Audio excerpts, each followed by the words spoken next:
હું તો કોઈ એક બાજુ તમને જગતમાં બહુ મોટા થવાનું તાન હોય ને, એક બાજુ એક વાર એની માટે મંડી પડો, એમ મંડી પડો, એમાં મંડી પડો. તમારા મનમાં સંકલ્પ થશે, સ્વામી તમે શું વાત કરો છો, જગતમાં મંડી પડવું? હા, જગતમાં મંડી પડો. ભક્તો, જગતમાં મંડ્યા પછી પણ એક અહેસાસ તો એવો થશે કે હું ખોટી જગ્યાએ મંડ્યો છું.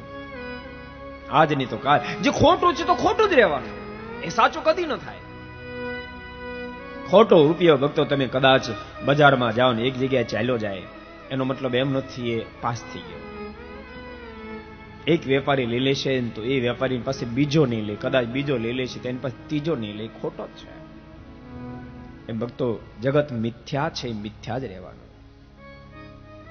એને માટે તમે મંડ્યા હશો, પણ ભક્તો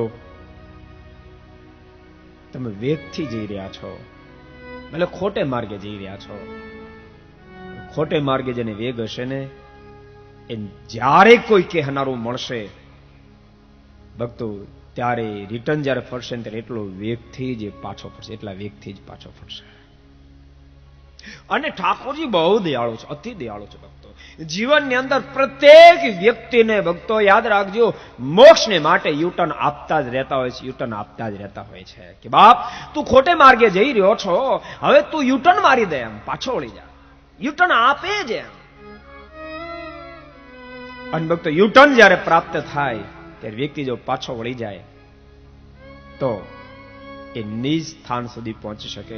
તમે ભલે ખોટે માર્ગે વેગથી જઈ રહ્યા છો, પણ યાદ રાખજો, જીવન અંદર યુટર્ન પ્રાપ્ત કરવા માટે, યુટર્નને ઓળખવા માટે વ્યક્તિને સત્સંગની આવશ્યકતા છે. સત્સંગ કરતા રહેજો, સત્સંગ કરતા રહેજો. લોકો એમ માને સત્સંગની શું જરૂર છે? યુટર્ન મારવા માટે સત્સંગની જીવનની અંદર અતિ આવશ્યકતા, અતિ જરૂરિયાત છે. યુટર્ન મારીને તમે નિજ સ્થાને પાછા આવી શકશો, મુક્તિના પથ ઉપર ચાલી શકશો.